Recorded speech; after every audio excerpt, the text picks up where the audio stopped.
long way home. 'Cause you're the joke of the neighborhood. Why should you care if you're feeling good? Take the long way home. Take the long way home. There are times that you feel you're part of the scenery. Oh, the greenery is coming down, boy. Then your wife seems to think you're part of the furniture. Oh, it's peculiar. She used to be so nice.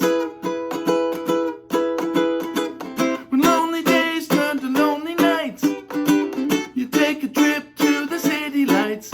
Take the long way home. Take the long way home. You never see what you wanna see. Forever playing through the gallery. You take the long way home. Take the long way home. When you're up on the stage, it's so unbelievable. Oh, unforgettable. How they adore you. Then your wife seems to think you're losing your sanity. Oh, calamity. Is there no way out?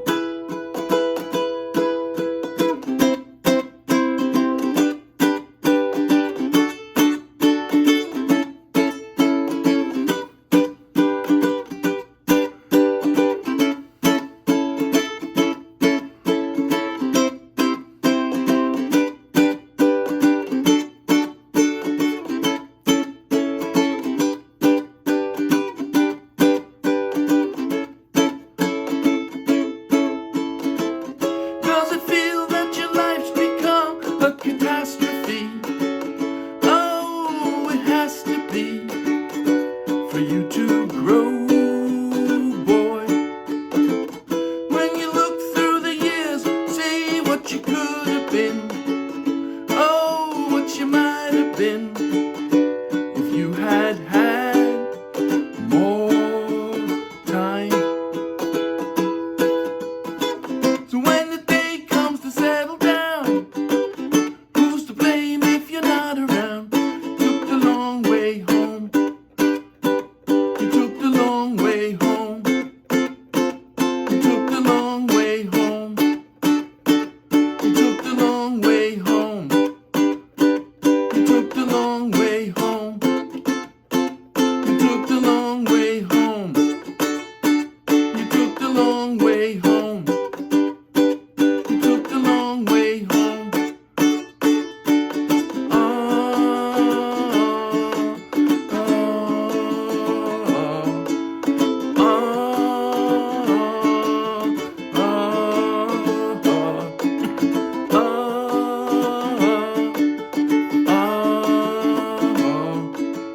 Long way home.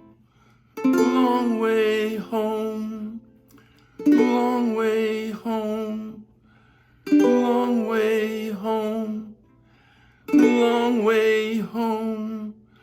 Long way home. Long way home. Long way home. Okay, that was Take the Long Way Home. Big hit for Supertramp back in 1979. And I played that song straight off the chord charts of the Morristown Uke Jam. So check the video link, download the free ukulele song sheet, and you can play along with this song, with this video. And if you're going to be in Morristown, New Jersey, on the nights when we have our Morristown Uke Jams, hey, come on out and play with us. We'd love to see you. So anyway, that was Take the Long Way Home. Now that I've played it through, I want to go back and talk about the chords. There's a decent number of them. There's 10 chords in this song, and there's quite a bit of chord changes. But when I go through the chords, I'm going to show you that even though there's a lot of chords in this song, the progressions make for pretty easy finger changes, and I'll give you a couple tips how to make them pretty straightforward to play. So don't be scared off by the large number of chords and the number of chord changes here. So we will go through those chords and the chord changes, and then we'll also talk about the strum patterns.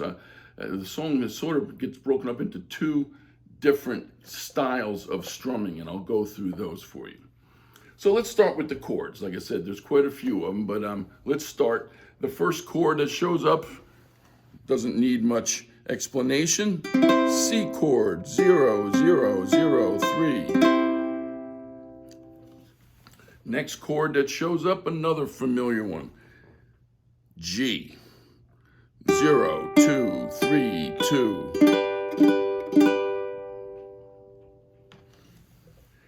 The next chord, also a very familiar chord, but I'm going to show you that I played it with two different fingerings throughout the song, depending on what chord was coming after. The chord is D. You all know D.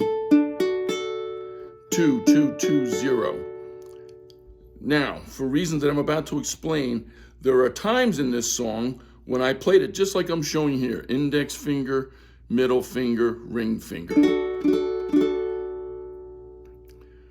But there were other times in this song where I chose, again, same chord, still 2, 2, 2, 0, but I used my middle, ring, and pinky finger.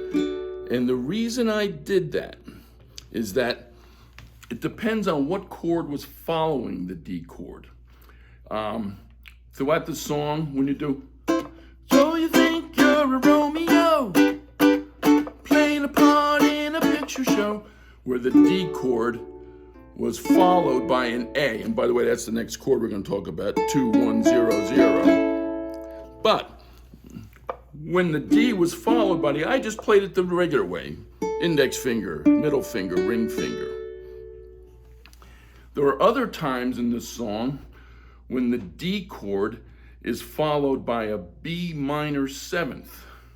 Now, a B minor seventh is 2, 2, 2, 2.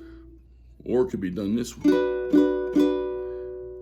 So B minor seventh is, every string is on the second fret. Now, the reason I want to make sure, when I was playing the D chord, when the B minor seventh was falling, I definitely wanted to use the traditional index finger, middle finger, ring finger, because here's how you went from D to B minor 7. Watch. There's the D, and just add your pinky on the first string. So it makes the transition from the D to the B minor 7th very simple. But now, there's other places in this song where the D chord is followed by an E chord. And that's when I chose not to use this fingering, to use this one.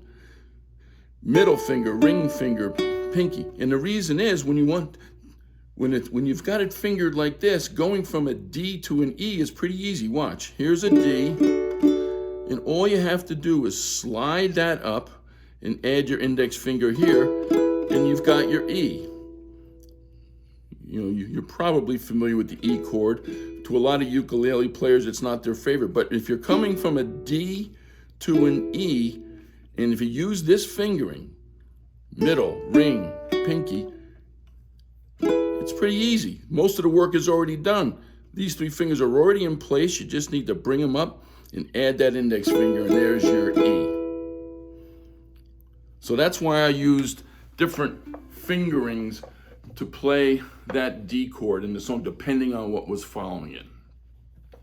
Okay, so we've already talked about the A chord because it follows the D and the B minor 7th and the E. The next couple chords that show up in this song are C sharp minor and C sharp minor 7th. C sharp minor 7th is finger. You take your index finger and put it across all four strings on the 4th fret, and then you add this ring finger. That's a C minor. C sharp minor. That's a C sharp minor. And then whenever C sharp minor appears in this song, it's immediately followed by a C sharp minor 7th. And all you have to do is lift off that ring finger. Well, the times that you feel you're part of the... See that? It's very simple. So once you have that C sharp minor, the transition to C sharp minor 7 is very simple. You're just releasing that ring finger and keeping the index finger here. So that's those two chords. Now, incidentally, there's a time here later on in the song where that C sharp minor 7th, the one that's right here, where it doesn't follow C sharp minor, it follows E. And let me show you the simple way to do that. If you're playing an E chord and you want to get to C sharp minor 7th, I think the easiest finger to use to bar is your middle finger. It's right there already. Watch. There's your E. See that? Instead of bringing another finger there, your middle finger's already there. So E. Just take everything else off and just let that middle finger cover all 4 strings. Okay, there's a couple more chords in this song. One is an F sharp minor. Here's what it looks like. It's 2, 1, 2, 0. And in this song, every time that chord shows up, it's followed by an A chord, an A chord. And what you have to do, lift off that ring finger, right? Here's the F sharp minor, 2, 1, 2, 0. To get to A, it's 2, 1, 0, 0. So,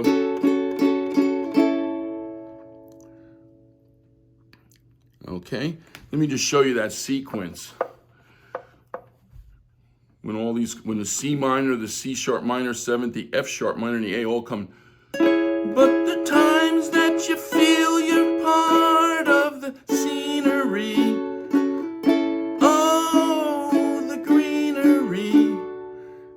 See, so the transitions from this chord to this chord are pretty simple, and from this chord to this chord are all quite simple. Okay, so yes, there's a lot of, there's one more chord in this song. It doesn't appear much, but toward the end of the song, an F chord appears, and it's pretty familiar to you. 2, 0, 1, 0. So that's the chords. Yes, there's a lot of them, and there's a decent number of changes. But again, with a couple of those tips on how to use your fingering, you can make those transitions fairly easily. All right, now let's talk about the strum patterns. If you were noticing, when the song started, I was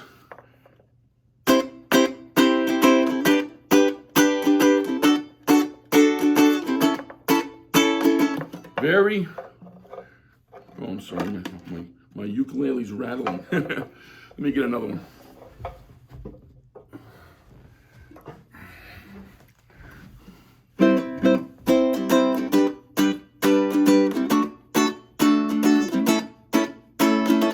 Very sharp. I think the word is staccato for that. It's because in that part of the song, the electric piano is very, very short and sharp like that. So nothing rings out. It's like, so you think you're a Romeo, playing a part in a picture show, take the long way home. So they're very sharp. So I'm doing, watch what I'm doing.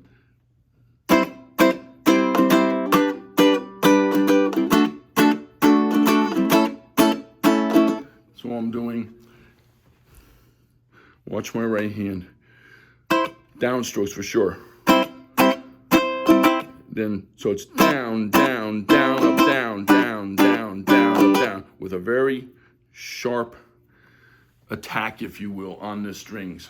Oh, you think you're a Romeo, playing a part in a picture show, take the long way home. So in that part of the song, in that progression, the C, the G, the D to A, it's that sharp. And then when it comes to the next part of the verse where the C sharp minor and the C sharp minor 7 come in, it softens a lot. There are times when you feel you're part of the scenery. Oh, the greenery is coming down, boy. So that sharpness goes away. And if you listen to the recorded version of the song, that's what happens. That sharpness of the attack sort of softens up to, there are times when you feel you're part.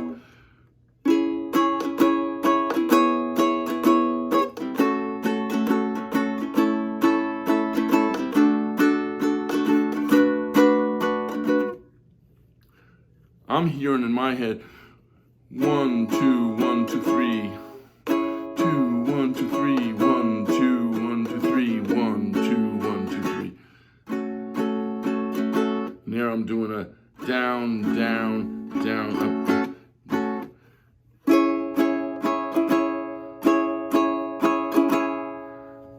So the pattern is similar, but it doesn't have that.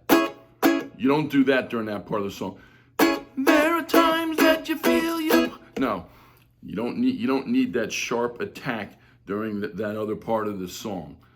It softens up, and if you listen to the recorded version of the song, you'll notice that.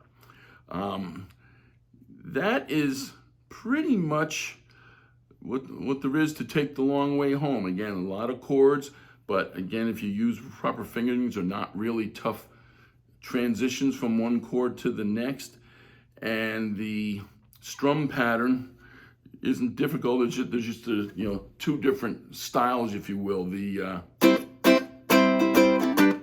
staccato attack in the first part, and then the softer.